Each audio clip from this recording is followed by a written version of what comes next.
pastor Tiago já esteve conosco no nosso congresso de família desse ano e esteve adorando e ministrando ao Senhor o tempo de adoração aqui conosco. Deus tem concedido ao Tiago esse dom e essa habilidade.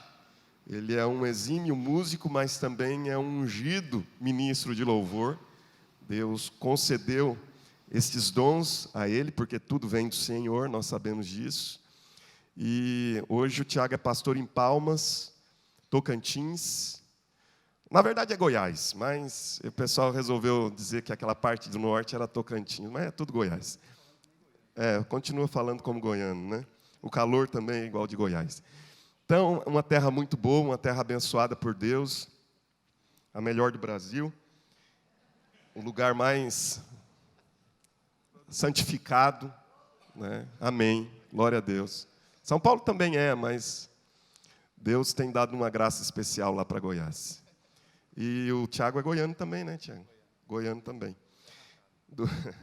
Deus abençoe, Tiago, muito obrigado pela sua presença entre nós. Tiago foi minha ovelha em Goiânia, quando comecei a pastorear na IPI de Vila Nova, entre os anos de 2000 e 2005. Ele e a Monique, na época a Monique era sua namorada, depois noiva, hoje esposa, e eles foram minhas ovelhas lá, né? E eu tenho uma alegria muito especial de poder recebê-los aqui, como foi no Congresso de Família, e agora ele que veio sozinho para estar conosco. Deus abençoe e fique à vontade. Amém. Bom dia, queridos, a graça e a paz. Amém? Bom estar aqui. Eu estava conversando com a minha esposa, na outra vez que nós viemos, nós chegamos de volta em casa e eu disse, olha, é fácil a gente ficar mal acostumado, né? De tanto carinho, atenção com que a igreja nos recebeu naquele período e agora também. Então, sou grato a Deus pela oportunidade de nós estarmos juntos aqui mais uma vez. Louvo a Deus pela atenção, pelo carinho de todos os pastores e de todos os irmãos com quem nós temos tido a oportunidade de nos relacionar nesses dias, né, em que ficarei aqui até na terça-feira de manhã. É bom demais estar aqui com vocês, louvar e rever alguns queridos, né, e poder compartilhar nessa manhã a palavra de Deus.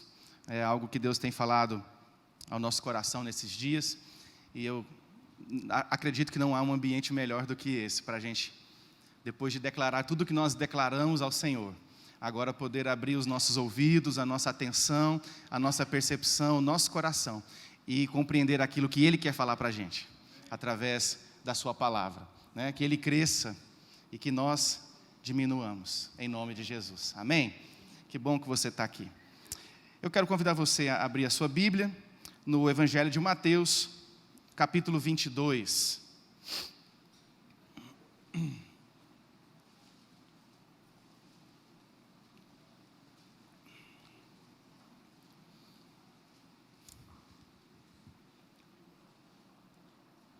Nós vamos ler do verso 35 ao verso 39.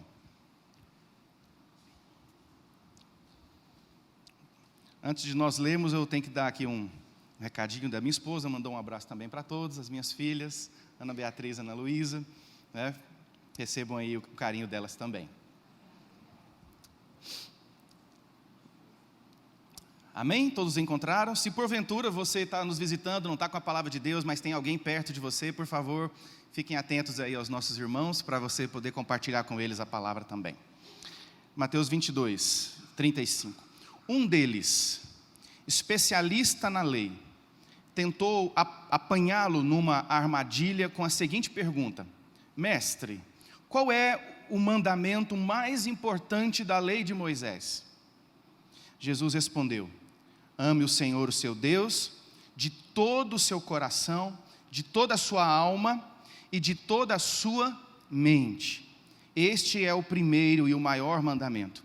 O segundo é igualmente importante: ame o seu próximo como a si mesmo. Vamos repetir apenas essa frase final: ame o seu próximo como a si mesmos.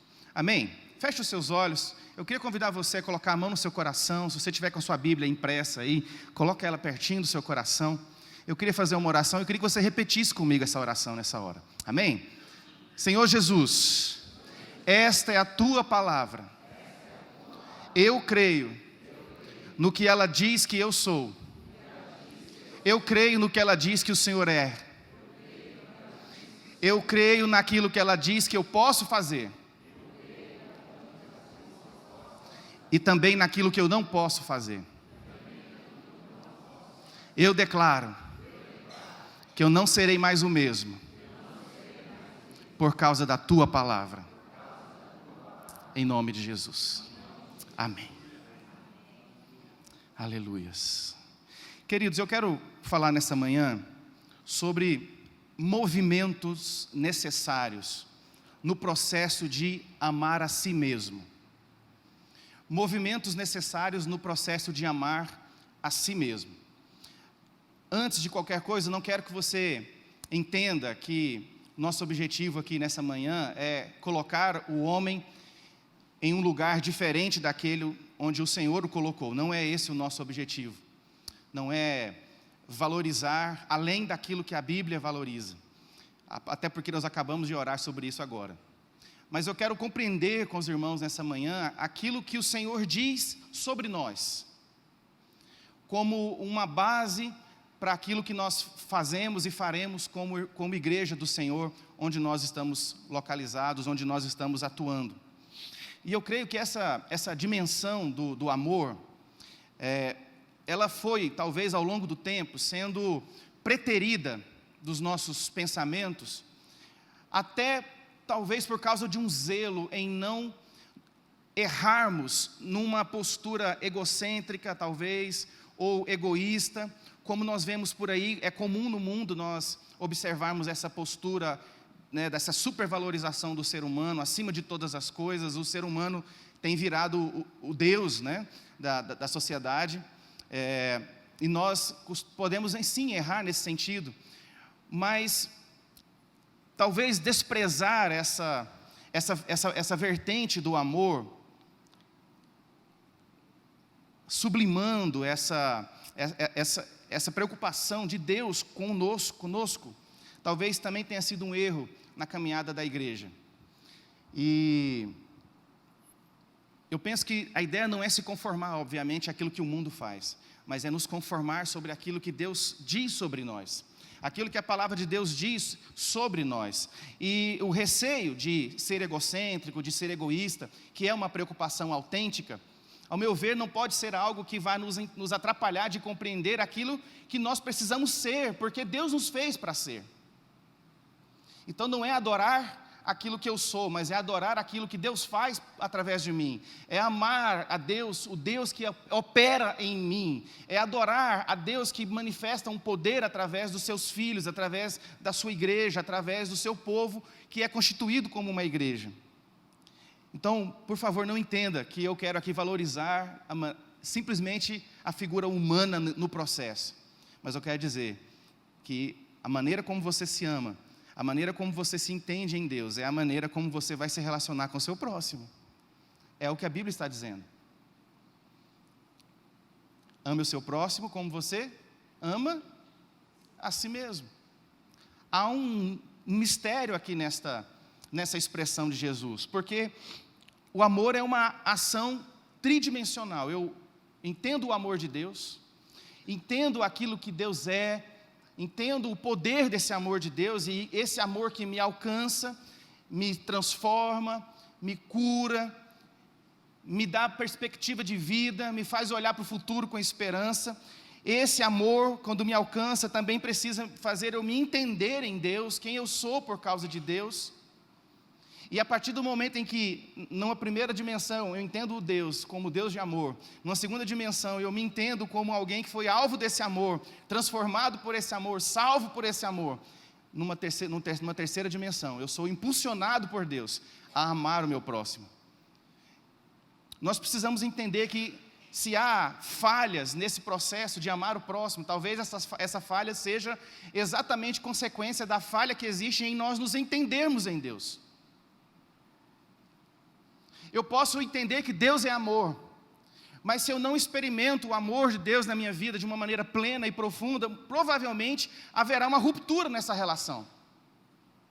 Eu posso entender que sou amado de Deus, que sou protegido por Deus, que sou abençoado por Deus, mas se no processo de amar o próximo eu não me dedicar a esse ponto, assim como Deus se dedicou a mim, provavelmente existirá uma ruptura, e as nossas dificuldades de mobilização em relação ao próximo, sobre as suas necessidades, sobre as suas carências, sobre as suas dificuldades sociais ou espirituais, estão nitidamente associadas ao fato de que eu mesmo não me entendo. As nossas crises, muitas vezes, são frutos daquilo que nós não entendemos diante de Deus. E como igreja, nós somos chamados por Deus para causar um impacto no mundo. O pastor Jean falou há uns dias atrás, eu estava assistindo a palavra sobre ser sal e ser luz do mundo. Essa é uma missão da igreja. Sim. E eu, concordando com ele, quero dizer nessa manhã que não importa se a gente entende essa missão, mas se eu não me tornar a luz e o sal a partir do relacionamento com Deus, a missão sempre vai ser esquecida. Eu não vou ter o necessário para ir, porque o necessário Deus vai fazer primeiro em mim. Eu não quero que você tenha um entendimento sobre você mesmo além ou aquém. Eu quero que você tenha um entendimento real daquilo que Deus pensa sobre a sua vida.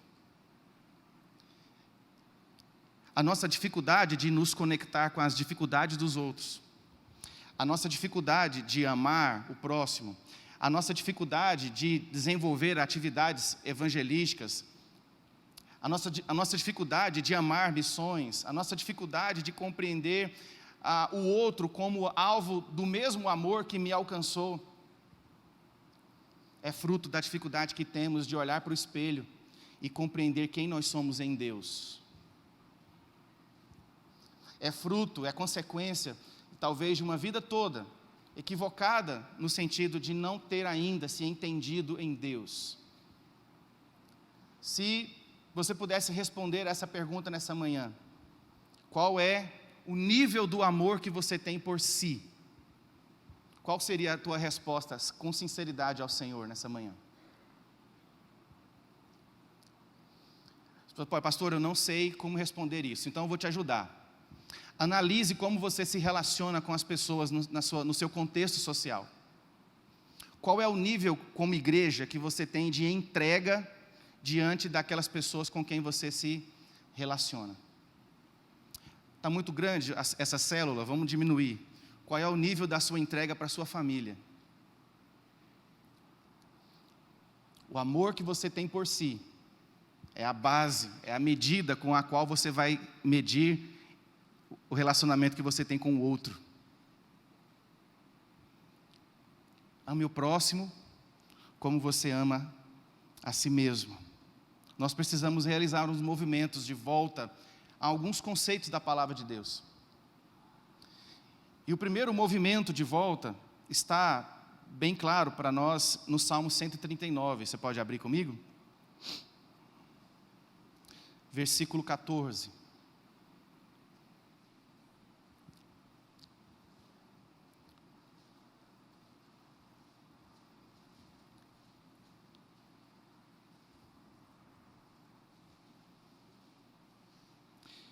E eu creio, querido, que se nós quisermos mesmo ser bíblicos, profundos com relação ao amor, você não pode se esquecer de você nesse processo.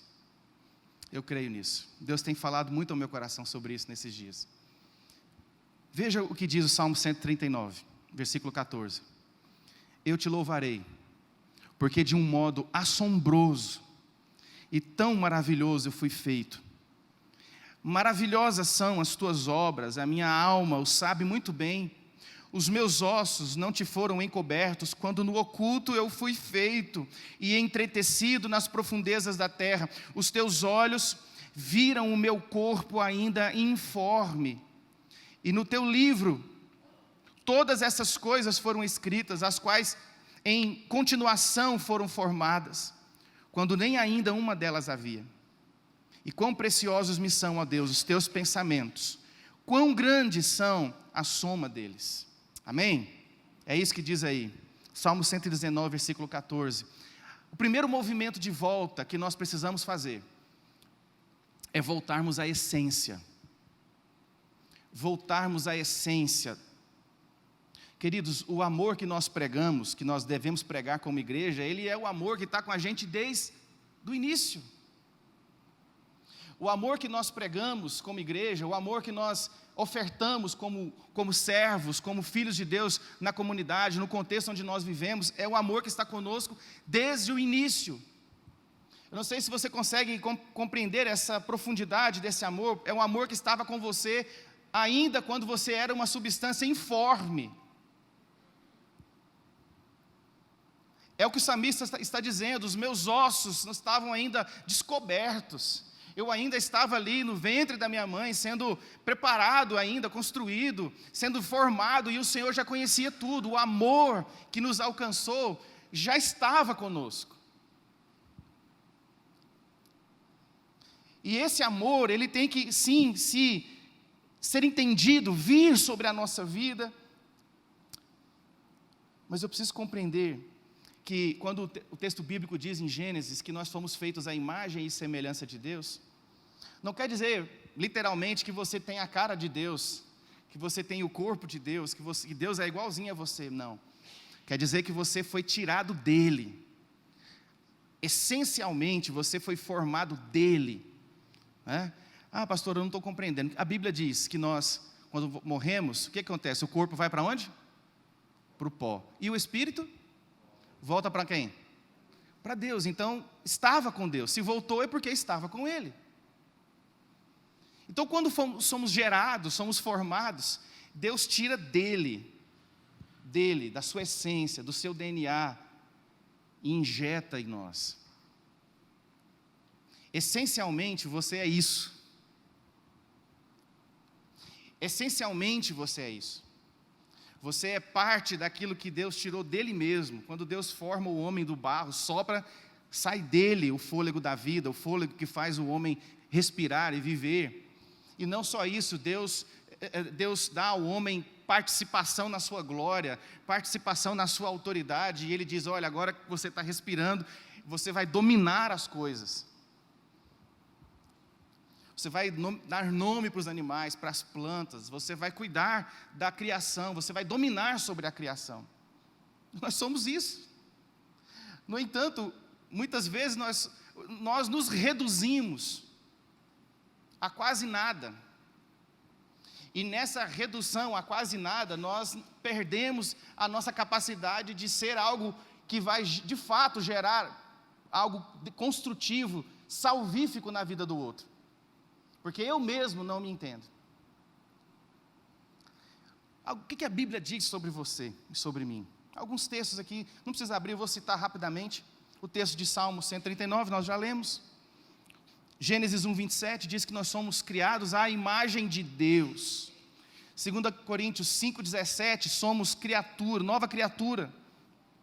1 João capítulo 3, Gálatas capítulo 4, diz que nós somos filhos e herdeiros de Deus. Êxodo capítulo 19, tesouro particular de Deus. Gálatas capítulo 5, diz que nós somos livres. 1 Coríntios 6, somos templo do Espírito. Algum médico na igreja, queridos? Temos um irmão passando mal ali no fundo, por favor.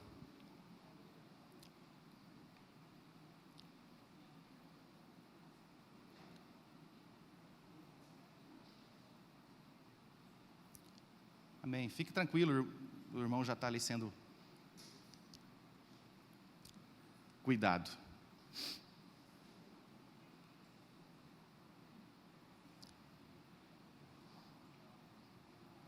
Amém. Ore por ele, faça uma oração por ele, pelo irmão, em nome de Jesus.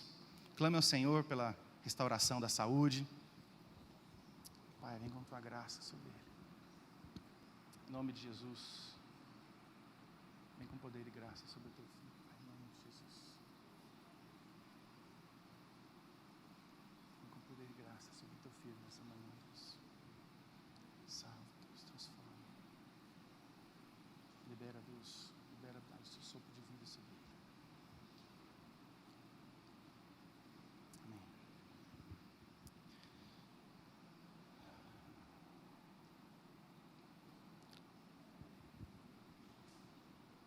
Aleluia, Senhor, Pai. Encontra o teu filho.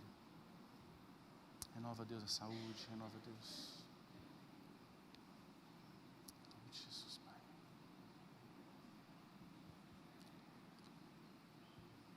Amém. João capítulo 15 diz que nós somos amigos de Deus. Amigos de Deus. 1 Pedro capítulo 2, sacerdócio real, povo separado por Deus, escolhido por Deus. Querido, nós vamos experimentar um nível de libertação na nossa vida tão poderoso, tão tremendo, quando nós entendermos e alinharmos o nosso coração, a nossa mente, na perspectiva da palavra sobre nós. Nós não precisamos que alguém afirme, olha, você é bonito, você é forte, você é inteligente, você é corajoso, o seu dom é maravilhoso. A gente não precisa disso, porque nós temos alguém que afirma isso sobre nós desde a nossa criação. Deus diz, tudo que eu fiz é bom, e isso inclui você. Isso inclui você. Tudo o que eu fiz é bom, então nós precisamos voltar a essa essência de quem somos em Deus, ter a nossa identidade alinhada com o coração de Deus, ter a nossa identidade alinhada, e não só isso, mas sustentada no coração de Deus, no pensamento de Deus sobre nós, no nosso relacionamento com o Pai, assim como Jesus fez, assim como foi exemplificado pelo próprio Jesus.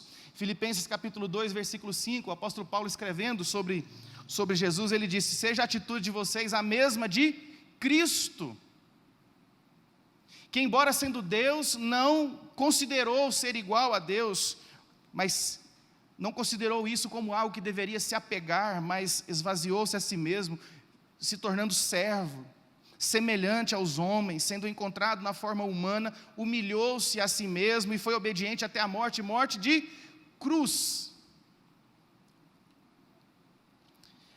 Esse versículo para mim aponta exatamente essa necessidade de alinhar o nosso coração com o coração de Deus. A nossa vontade é a vontade de Deus. O nosso entendimento sobre nós mesmos, sobre o nosso ministério, sobre a nossa igreja, alinhado com o entendimento de Deus. Interessante que a Bíblia diz também que Jesus aprendeu sobre obediência por meio do sofrimento. E querido, se tem algo que vai doer em nós, é voltar à essência. Porque voltar à nossa essência significa perder o controle da nossa vida. No bom sentido da palavra, né? Perder o controle da nossa vida, deixar Deus guiar a nossa vida. Deixar Deus tirar a gente do lugar da enganação, do lugar do engano cultural, religioso, social, e levar a gente de volta para o lugar da estabilidade, que é nos seus braços, que é nele, e que é por Ele. E se tem algo que a gente não gosta é de perder o controle da nossa vida. Nós gostamos de ter milimetrado, calculado todos os movimentos que a gente vai dar. Mas se Deus tem esse conceito por nós, sobre nós, tantos conceitos aqui que eu citei, é quase uma loucura nossa não querer correr para os braços desse Pai. É quase uma loucura nossa não querer nos entregar de fato e em todos os aspectos da nossa vida a esse Deus, que tem esse conceito sobre mim. A grande dificuldade que eu vejo na sociedade hoje, uma das grandes dificuldades, é essa necessidade de autoafirmação, a sociedade da estética, a sociedade de um padrão de beleza definido, muito mais pelo desejo de consumir do que por qualquer outra coisa. E querido, quantos irmãos, quantas irmãs estão se perdendo nesse conceito, nessa vida, nessa maneira de viver, exatamente porque não conseguem olhar para si mesmo com a perspectiva de Deus. Que seja a atitude de vocês a mesma atitude de Cristo. Se for para me esvaziar, em todos os sentidos da vida, que Ele me esvazie. Se for para me humilhar, que Ele me humilhe, mas que Ele seja glorificado, que Ele seja exaltado, em todos os aspectos da nossa vida. Agora responde para o seu coração, está disposto a voltar a essa essência? Lembro de um cântico que a gente cantava há um tempo atrás, quero voltar ao início de tudo, né, me encontrar contigo, mas é muito mais do que isso, porque o convite da palavra de Deus para nós nessa manhã não é voltar ao momento em que você se converteu, onde você sentiu aquela explosão de amor no seu coração, que te contagiou, que te levava a falar de Jesus para todo mundo com quem você se encontrava, aquela loucura. Não é essa, é mais além, é lá na sua criação, é lá nas profundezas do seu coração, aquilo que está gravado ali pelo DNA de Deus, pela maneira como Deus te fez, te formou, e eu creio que é por isso, exatamente por isso, que a gente tem que ser contra o aborto. Nós temos que ser contra. Nós não entendemos muitas vezes as coisas. A Bíblia diz que ficaria oculto para nós algumas coisas mesmo. Mas Deus ama a vida, porque é Ele que sopra a vida, é Ele que dá a vida, é Ele que forma, é Ele que conhece, escreve no livro todas as coisas a partir da minha formação, lá, ainda quando ninguém me vê, quando nem um ultrassom consegue ainda captar os movimentos do ser humano, Deus já está ali atuando. E essa é a essência, esse é o caminho que eu quero convidar você a voltar, a ir comigo nessa manhã. Não só agora, mas que seja algo prático para nós. O segundo movimento que nós precisamos realizar é o movimento da suficiência. Da suficiência. E aí eu quero que você entenda a diferença de autossuficiência para suficiência. Autossuficiente é aquele que abraça um estilo de vida, uma maneira de viver, onde até a interação com os outros é restrita. Eu não preciso de ninguém. Eu não quero ninguém. Eu não preciso de ajuda, eu não preciso de oração, eu não preciso de palavra, eu não preciso de pastor, eu não preciso de igreja, eu não preciso de Deus. Eu sou autossuficiente. O que existe em mim é suficiente para que eu viva sem ninguém. Isso é autossuficiência. Agora, suficiência é você olhar para dentro de si e compreender que em você existem recursos, existem habilidades, existem conceitos, existe a inteligência, existe uma capacidade criativa, uma capacidade intelectual, uma aptidão para alguma coisa ou para várias coisas, existem habilidades. E olhando para essas coisas, você conseguir equalizar isso com a vontade de Deus. Isso é suficiência. 2 Coríntios capítulo 3, versículo 4 e 5, o apóstolo Paulo fala que é por intermédio de Cristo que temos tal confiança em Deus. Não que por nós mesmos sejamos capazes de pensar alguma coisa, como se partisse de nós. Pelo contrário, a nossa suficiência vem de Deus. Eu estou falando dessa suficiência. Eu estou falando desse ambiente motivacional, espiritual, prático, onde você tem o direito de se perdoar, onde você tem o direito de se aceitar, onde você tem o direito de compreender as suas imperfeições, ao mesmo tempo em que você leva essas imperfeições para os pés de Jesus, e diz: Senhor, eu sou isso, eu tenho vivido isso, eu tenho feito isso, mas a Tua palavra diz que eu sou tudo isso, por isso precisamos compreender a essência. Eu não quero me conformar com isso aqui, porque a Tua palavra diz que eu sou isso, e a Tua palavra diz que essa suficiência vem do Senhor, e eu quero viver isso. Quantas pessoas não têm se dado o direito de se perdoar? Pastor, o que eu fiz é imperdoável. Pastor, a situação pela qual eu passei, pela qual eu fui submetido ou submetida, é impossível de existir perdão nessa situação. É aquela velha expressão: olha, eu não vou para a igreja agora porque eu fumo, eu não vou para a igreja porque eu bebo, eu não vou para a igreja porque a minha família está destruída, eu não mereço Deus, eu não vou para a igreja porque eu sou um adúltero, eu não vou servir a Deus porque eu sou um cara que sonega imposto. Deus não se agrada disso e Deus também não se agrada de mim. Deus não me quer.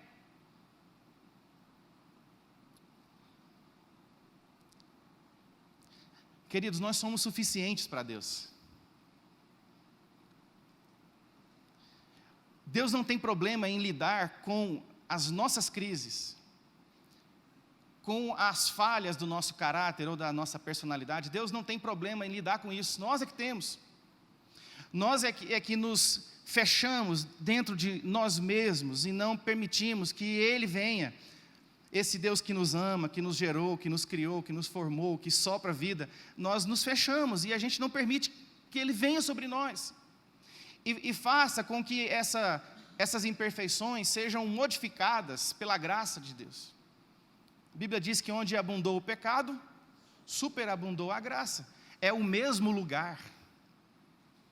O lugar onde eu pecava, agora é o lugar onde superabunda a graça. É o mesmo lugar. O que modifica? O entendimento da nossa suficiência. Eu não sei quantas vezes, talvez você já tenha ouvido na sua vida, olha, você não consegue, você não vai fazer, você não pode, você não tem capacidade. Eu já ouvi isso várias vezes também. Mas, querido, isso perde poder de definição na nossa vida quando a gente começa a entender aquilo que Deus diz sobre nós. Isso perde poder de definir nas nossas vidas os nossos passos. Quantas pessoas estão travadas na sua vida, sem conseguir caminhar, sem conseguir projetar, sem conseguir sonhar. E da outra vez me falaram que aqui em Marília tem muito suicídio, né? Eu vejo de vez em quando algumas notícias. Querido, suicídio é gente que perdeu o rumo da essência, perdeu o rumo da suficiência. Eu não me mereço, Deus não me quer, a sociedade não me merece, eu não tenho nada a oferecer para ninguém, só me resta morrer.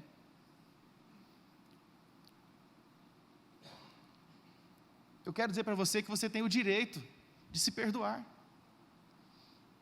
movido pela graça, movido por essa maravilhosa graça, você tem o direito. Essa graça que se manifesta constantemente sobre nós, ela se manifesta também diante das nossas fragilidades, diante das nossas imperfeições. Querido, a graça nos basta. E se nós resistimos à graça, se nós resistimos à vontade de Deus, de nos moldar e de nos transformar à sua própria medida, nós estamos resistindo à própria graça de Deus.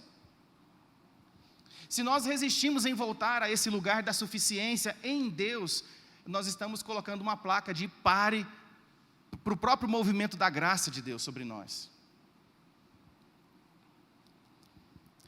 Ser suficiente para si mesmo é compreender que Deus nos escolheu, apesar de nós. Deus nos escolheu apesar de nós, e se isso não for motivo de louvor nos seus lábios, eu não sei exatamente o que vai ser. Mas Deus te escolheu apesar de você mesmo.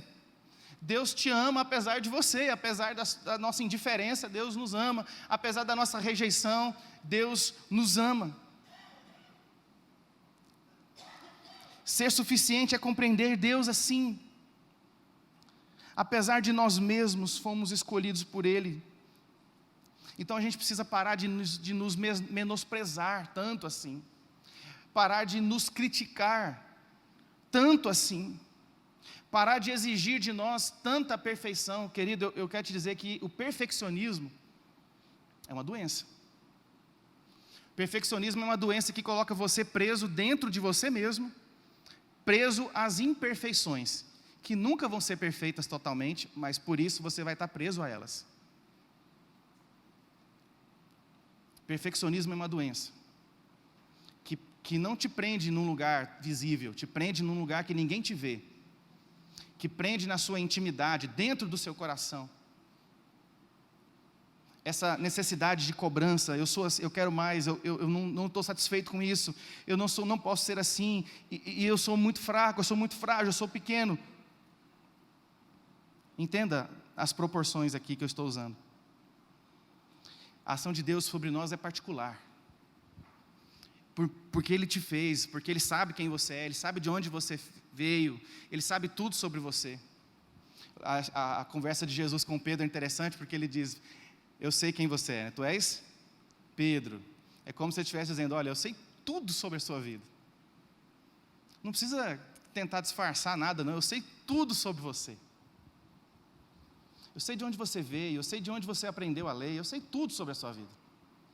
E apesar de você mesmo, eu estou te chamando para uma obra. Você vai deixar de pescar peixe e vai começar a pescar homens. Apesar de você mesmo, eu estou te chamando, eu te amo. E é interessante que depois, quando Pedro nega Jesus, e Pedro vê a expressão de Jesus, olhando para ele no momento ali da negação, é como se Pedro se explodisse.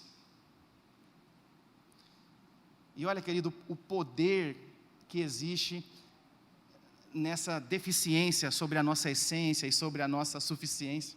Porque a primeira coisa que Pedro faz após negar Jesus é voltar a fazer o que ele fazia antes. Pedro volta a pescar.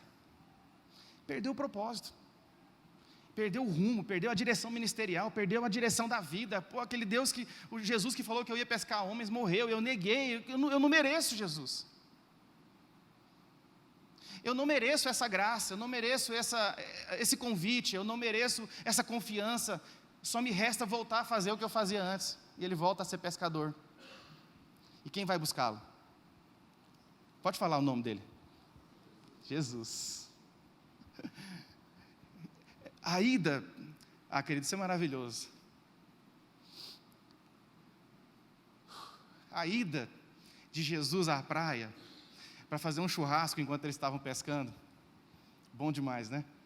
Jesus está dizendo: Pedro, deixa eu te falar uma coisa, tu és Pedro, eu sei quem você é, eu sabia que você ia me negar, eu sabia que você ia voltar a fazer o que você está fazendo, mas eu vim dizer para você, que eu estou aqui, que apesar de você mesmo, apesar dos seus erros, eu estou te escolhendo, eu estou te chamando, eu estou dizendo que apesar de você mesmo, eu sei quem você será, eu sei o que você vai fazer, eu sei quem é você.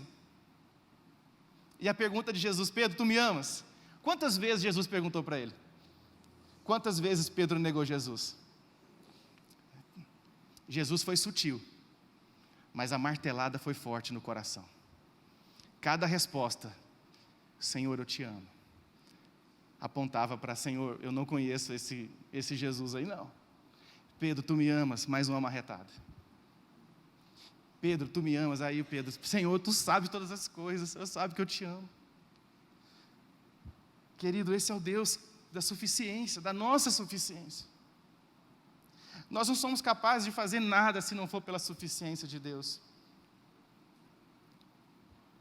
2 Coríntios capítulo 9, versículo 8, o apóstolo Paulo diz: e Deus é poderoso para fazer abundar em vós toda a graça, a fim de que, tendo sempre em tudo toda a suficiência, abundeis em toda boa obra. Em tudo, toda a suficiência. Querido, existe em nós o DNA de Deus. Ele age de maneira personalizada sobre nós, Ele nos conhece melhor do que nós mesmos.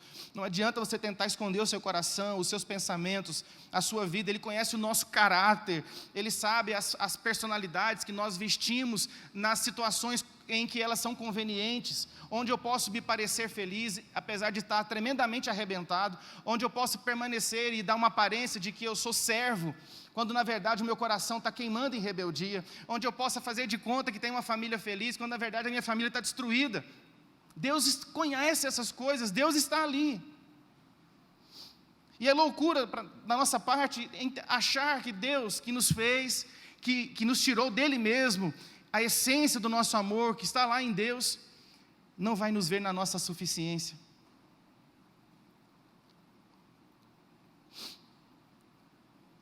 Porque o poder de Deus se aperfeiçoa onde? Na nossa fraqueza. Não é na nossa autossuficiência.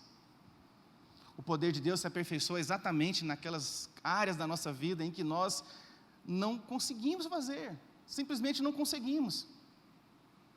O poder de Deus se aperfeiçoa exatamente sobre as nossas fragilidades.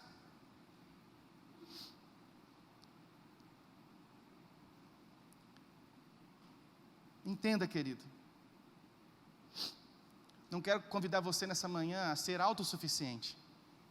Eu quero convidar você nessa manhã a nós caminharmos juntos até a suficiência de Deus em nós.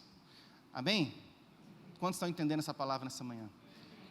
Querida, é uma caminhada doída. Porque nós temos aprendido a dizer isso, eu conquistei isso, eu fiz isso, eu comprei, eu vou, eu faço, eu falo. Veja o quanto o eu está presente nas nossas relações.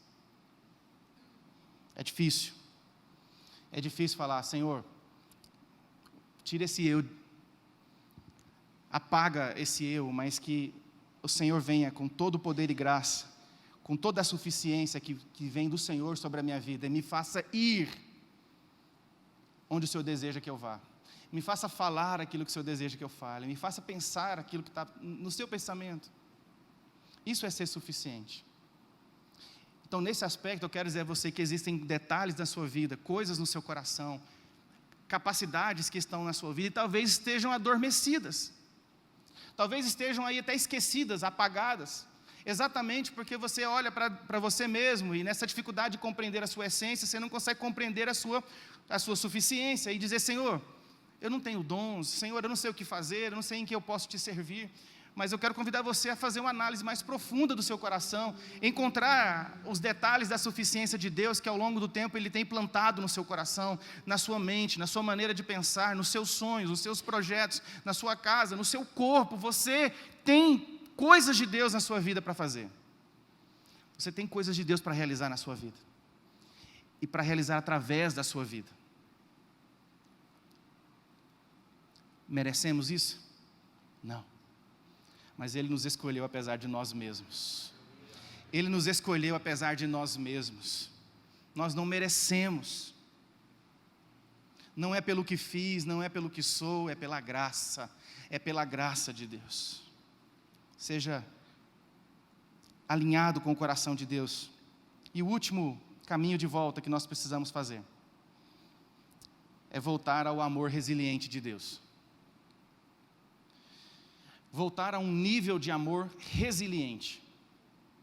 E aí eu estou falando do amor de Deus, mas entenda que por causa do amor dele também é a nossa maneira de amar. Mas quando a gente pensa em resiliência do amor, que é um amor insistente, firme, duradouro, que apesar dos vendavais da vida permanece, eu quero falar primeiro para mim e para você. O mais fácil é a gente apontar para o outro e dizer assim, eu fui resiliente em relação ao amor que eu tinha que dar para o fulano, para o ciclano, ao amor com o qual eu tinha que me relacionar com a minha família, com os meus amigos, naquela situação. O mais fácil é fazer essa transferência, apontar para o outro, é a nossa especialidade, na verdade, mas eu quero dizer a você, que nós precisamos ter um amor resiliente por nós mesmos. Porque esse é o nível do amor que Deus tem por nós. Se a gente parar para fazer uma análise desse ano, tudo aquilo que a gente fez esse ano que desagradou a Deus. Vamos fazer essa listinha no final do ano? Senhor, olha, dia 31, eu fiz isso que te desagradou. Mas apesar de tudo isso, o seu amor por mim permaneceu. Mas diante de todas essas coisas que eu fiz de errado, o meu amor por mim mesmo não permaneceu.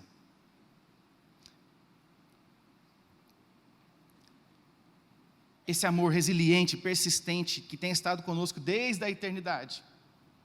Mesmo quando a gente olha para as distrações da vida, mesmo quando a gente se perde, o amor de Deus continua focado nas nossas vidas.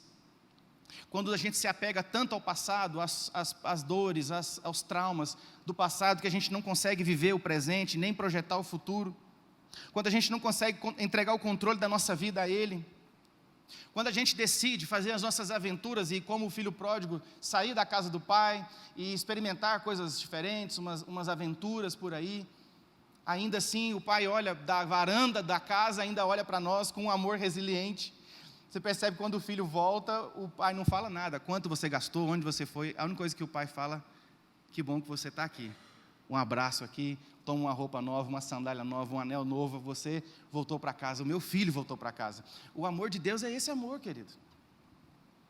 E eu não sei quais foram as esferas do amor humano que você tem experimentado na sua vida, mas o amor de Deus, ele não se compara à esfera que é oferecida pelo mundo. Hoje as pessoas se casam e falam o quê? Se não der certo, a gente separa. Esse é um modelo de amor? É um modelo de amor a ser seguido? É um modelo de amor a ser adotado? Não. Eu vou para a igreja, mas se me desagradar em alguma coisa, eu vou para outra igreja. Onde é que está o nosso amor? Onde é que está o propósito de Deus para as nossas vidas? Então, essa ideia de ter esse amor resiliente, é um amor que permanece, é o amor de Deus que permanece por nós, mas se esse amor de Deus que é resiliente é o nosso padrão, tem que ser o padrão do nosso amor, o fruto desse padrão sobre as nossas vidas é permanecer conosco, permanecer comigo mesmo, permanecer consigo mesmo. É dizer, eu não vou me entregar, eu não vou abandonar os meus sonhos, eu não vou abandonar os meus propósitos, porque foi Deus que plantou no meu coração. Eu não vou pular fora do barco. Pular fora do barco dos outros é uma coisa, outra coisa é pular fora do seu próprio barco. É dizer, eu não tenho mais força para fazer isso, eu não vou mais fazer, eu não vou mais lutar, eu não vou mais persistir. É se abandonar, é se boicotar, gerar resistência para si mesmo. Não se abandone, querido, não se boicote. Tenha um amor consistente, bíblico e profundo sobre você, porque você é fruto de um amor consistente, sólido e profundo, que é o amor do nosso Pai. E eu não sei exatamente por que Deus quer que a gente fale sobre isso aqui nessa manhã, mas talvez você que está me ouvindo aí, você que está nos ouvindo aí pela internet, talvez você precisa dar essa voltar um pouquinho. Talvez você está pensando em abandonar a sua própria vida, se matar, não sei. Mas quando você decide meramente não viver a vida de Deus, você está boicotando a sua vida, querida. Você está boicotando os sonhos de Deus para a sua vida. Quando você decide viver de qualquer forma, como filho pródigo, você está abandonando a casa do Pai, a presença do Pai, a proteção do Pai, o amor ali, materializado do Pai. É um desafio ter esse amor resiliente, porque nós somos peritos em apontar as dificuldades dos outros, até nos propomos a ajudar, a olhar, a analisar a vida do outro e abençoá-lo. Sim, isso é válido, somos peritos nisso, mas não somos peritos em olhar para o espelho e dizer, eu não presto. De olhar para o espelho e dizer, o meu coração está destruído, e se não for pela graça de Deus, eu não vou conseguir viver.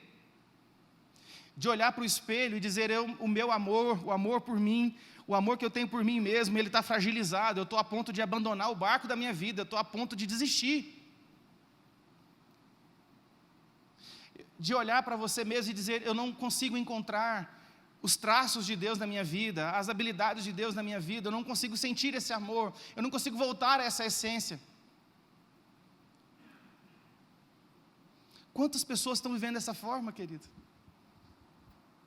Quantas pessoas estão sofrendo as consequências de não entender essas voltas que precisam ser dadas na vida?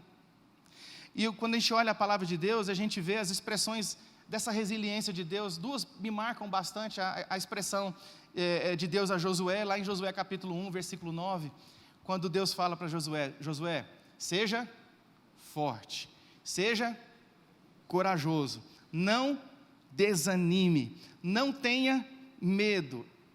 Só por aí já estava bom, mas aí Deus diz, porque eu sou o seu Deus, e eu estarei contigo, por onde você for eu estarei contigo. Olha, é como se Deus estivesse falando, olha Josué, a área que você vai entrar tem gigantes, você vai enfrentar muita batalha. Deus não está dizendo que vai ser fácil para ele, mas Deus está dizendo, eu vou estar com você. Eu vou estar com você. O que cabe a você? Seja forte, seja corajoso, não desanime. Isso é a sua parte da vitória. Deixa que o resto eu controlo. Deixa comigo. Tenha essa confiança resiliente, persistente. Parece que está tudo dando errado, mas Deus está dizendo, eu estou com você. Você pode dizer isso para o seu irmão nessa manhã? Deus está contigo, querido. Não desista. Deus está contigo. Deus está contigo. Veja o poder desse amor.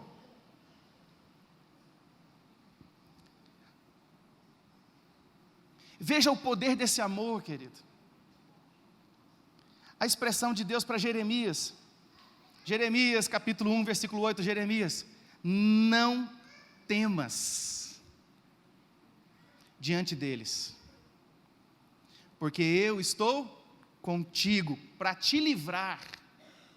Se tem alguém que vai intervir com livramento sobre a sua vida, sou eu. Sou eu quem vou te livrar.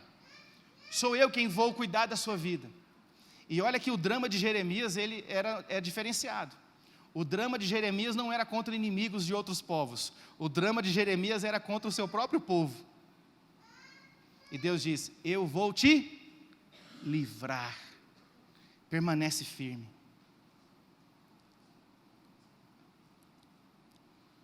Qual foi a última vez, querido, que você parou para analisar aquilo que essencialmente sustenta a sua vida? Há um tempo atrás, era comum, eu creio que você vai concordar comigo, era comum a gente perceber as estratégias do diabo para tirar as pessoas da igreja. Era nítido, a gente via que a luta do diabo era para tirar as pessoas da igreja. Mas a estratégia do diabo mudou. E você precisa olhar para isso com uma percepção espiritual. Agora a estratégia do diabo é fazer com que as pessoas permaneçam na igreja, porém doentes. Gente que não consegue entender padrão de autoridade e submissão.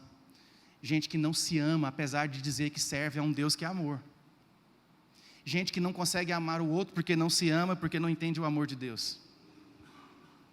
Gente que não consegue projetar uma vida futura, salvando vidas, amando vidas, sendo um evangelista do Senhor, sendo um pregador da palavra, sendo alguém que contagia as pessoas com a presença de Deus, porque não consegue ser curada, porque não é curada. A estratégia do diabo mudou, querido. E eu não estou afim de fazer parte das jogadas acertadas do diabo. Eu quero ser uma pedra no sapato dele. E sabe, querido, eu tenho certeza que essa é a intenção do coração de todos os pastores dessa igreja. Que a igreja seja uma pedra no sapato do inferno.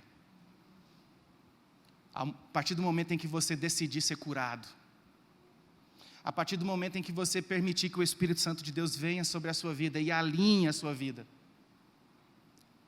Sabe? Nada além, mas também nada aquém. Lembra a oração que nós fizemos? Eu sou aquilo que a Bíblia diz que eu sou. Eu faço o que a Bíblia diz que eu posso fazer. Mas eu também não sou e não faço o que ela diz que eu não sou e não devo fazer. A nossa expectativa em Deus é que, de fato, Ele possa encontrar as dificuldades do seu coração, assim como Ele encontrou as minhas, enquanto nós estávamos pensando sobre essa palavra, meditando sobre essa palavra. Quais são os 3 caminhos da volta, então, que você precisa fazer? Voltar à sua essência, voltar à sua suficiência e voltar à sua resiliência. Seja forte, resista, seja corajoso.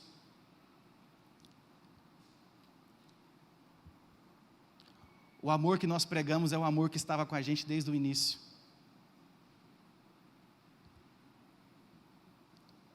Aquilo que Deus plantou no seu coração, querido, é para frutificar. É para gerar fruta, para gerar vida. Mas como é que um galho pode gerar vida se ele não estiver ligado à fonte da vida? Como é que um mero galho, como eu sou, como você é, pode gerar vida, frutos, se estiver desligado da videira verdadeira? Ele é a fonte da nossa nutrição, Ele é a fonte da nossa vida. E querido, Deus não quer ver você doente. Eu queria que você entendesse essa expressão dos meus lábios aqui nessa manhã, como uma expressão de Deus para o seu coração. Filho, eu não quero você doente. Eu quero você na minha casa, mas eu quero curar você. Eu quero estabilizar a sua vida em mim. Eu te escolho. Eu te chamo, apesar de você mesmo. Amém? Vamos orar?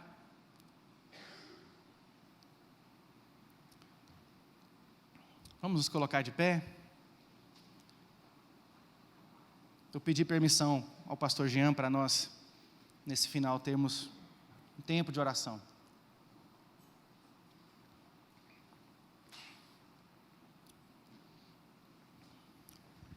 E eu creio que Deus quer levar você de volta à essência.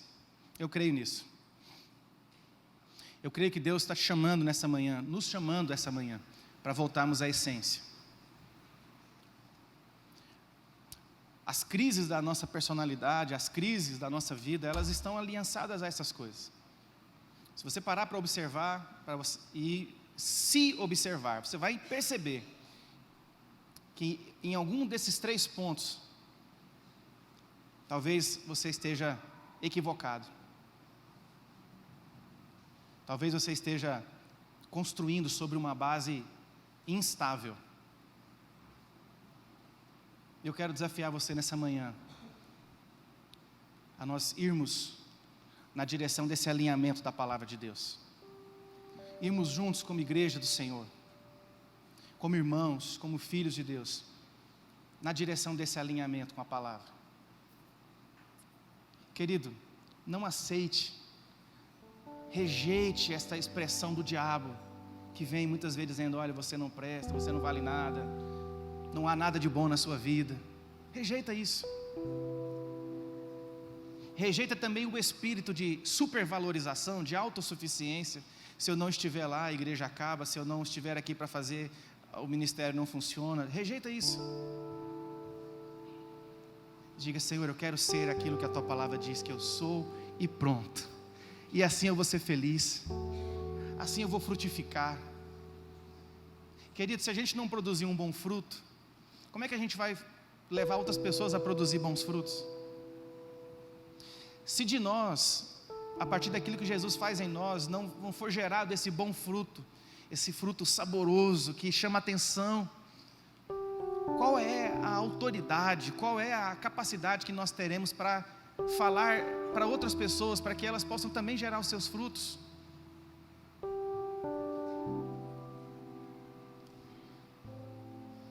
Nós temos que dizer para o Senhor conhece quem eu sou. O Senhor sabe da minha essência, o Senhor sabe quais aspectos da minha essência estão destruídos, ou desalinhados, ou precisam ser convertidos pelo Senhor. O Deus da cura está nessa manhã aqui. O Deus da paz está nesse lugar. O Deus da provisão está nesse lugar, querido, e não sai daqui sem falar isso para Ele, sem expressar isso para Deus, para o Pai que está aqui, que quer ouvir a sua voz, que quer ouvir a sua expressão de confiança, que quer recolher talvez as suas lágrimas. Você pode dizer: Senhor, está doendo, mas deixa. A Bíblia diz que a ferida é aberta, mas Ele sara, Ele cura. Esse bálsamo de Gileade está sobre nós nessa manhã. Deixa Deus curar a essência da sua vida, das suas motivações. Deixa Deus curar a sua suficiência. Deixa Deus curar o seu amor. Senhor Jesus, nesta manhã, nós queremos nos consagrar à Tua palavra. Queremos, Pai, declarar que sem ela nada somos, mas também declarar que por causa dela podemos alcançar e alçar voos que nós ainda não alçamos. Nós queremos sim que a Tua palavra, e que o Senhor seja exaltado, e que nós sejamos mesmo humilhados diante da expressão da Tua palavra. Nós queremos isso, mas nós queremos também, Senhor, ter um conceito alinhado no Teu coração, o conceito alinhado. Nós queremos clamar ao Senhor nesta manhã, que o Senhor repreenda do nosso coração toda a expressão que diverge da expressão da tua palavra e do teu Espírito, porque isso denotará para nós a ação do Senhor sobre nós, nos curando, nos restaurando,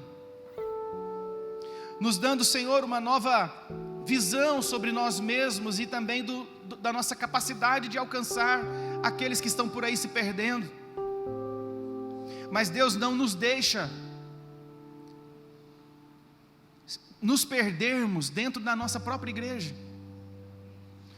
Não nos deixa, Pai, vivermos uma vida perdida, apesar de estarmos num ambiente religioso, cristão. Mas Deus, nós queremos ir muito mais do que desse ambiente. Lá no meu quarto, lá no nosso quarto, quando só o Senhor nos vê em secreto, quando as nossas lágrimas molham ali o nosso travesseiro, quando os nossos joelhos estão doloridos de nos ajoelhar e orar ao Senhor, nós queremos, Deus, que o Senhor nos veja ali, porque ali eu sou verdadeiramente quem eu sou. Não tenho máscaras diante do Senhor. Ali o meu caráter é revelado. Me olha, Deus. Aleluias. Nós vamos cantar uma canção e eu quero convidar você a abrir o seu coração ao Senhor nessa manhã. Dizer: Senhor, eu sei que a tua fidelidade leva a minha vida mais além do que eu posso imaginar. Eu sei que os teus olhos estão sobre mim. Ah, Deus. Os olhos revelam que eu nada posso esconder, que não sou nada sem ti, ó fiel Senhor. Tudo tu sabes de mim, quando olhas meu coração, tudo tu podes ver bem dentro de mim. Vamos pedir a Ele nessa manhã: leva a minha vida uma só verdade, pois quando me olhas, nada posso ocultar. Sei que a tua fidelidade leva a minha vida mais além do que eu possa imaginar. Oh, sei que eu não posso negar que teus olhos sobre mim me enche de tua paz. Qual que é o segredo da paz? Estava ali, ó. Os teus olhos sobre mim me enche da tua paz. Querido, nós temos que parar de resistir ao olhar de Deus. Deixar Deus olhar dentro de nós. Talvez você tenha até um certo constrangimento de falar: Senhor, eu não quero que o Senhor olhe essa área da minha vida, não. Mas, querido, a paz virá. Eu creio nisso. Se você crê nisso, querido, nessa manhã, a paz virá quando você decidir escancarar a sua vida para o Senhor. Perder a vergonha. Senhor, eu fiz isso mesmo.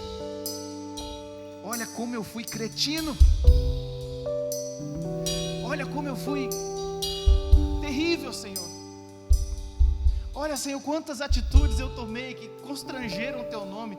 Eu fiz igualzinho Pedro.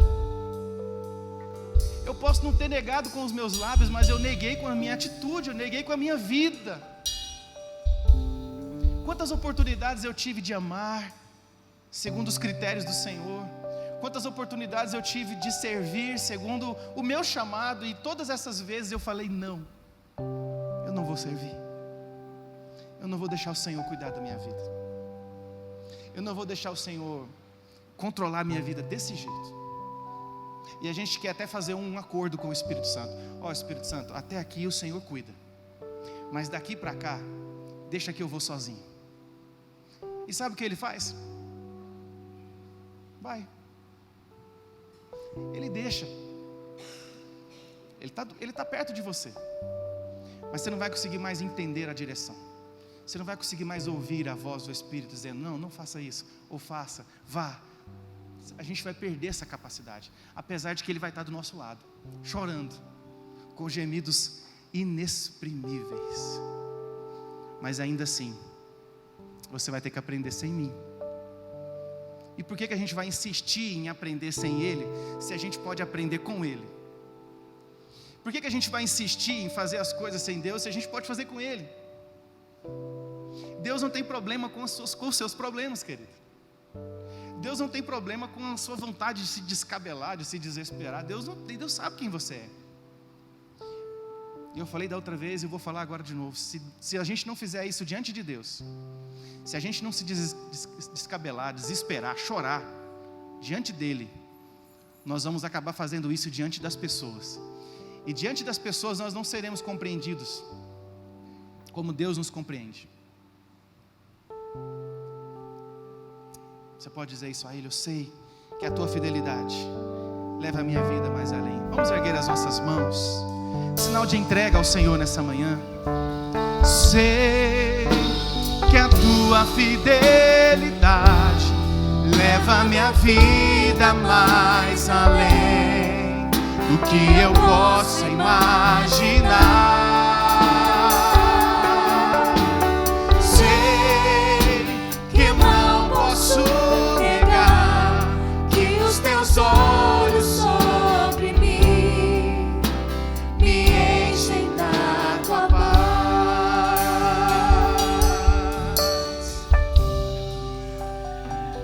Que a maravilhosa graça do nosso Senhor Jesus Cristo, que o amor de Deus, a essência do amor de Deus, que a suficiência do amor de Deus e que a resiliência do amor de Deus esteja com você, e que a comunhão do Espírito Santo nos mantenha assim, em paz, não somente hoje, meu irmão e minha irmã, mas para todo sempre.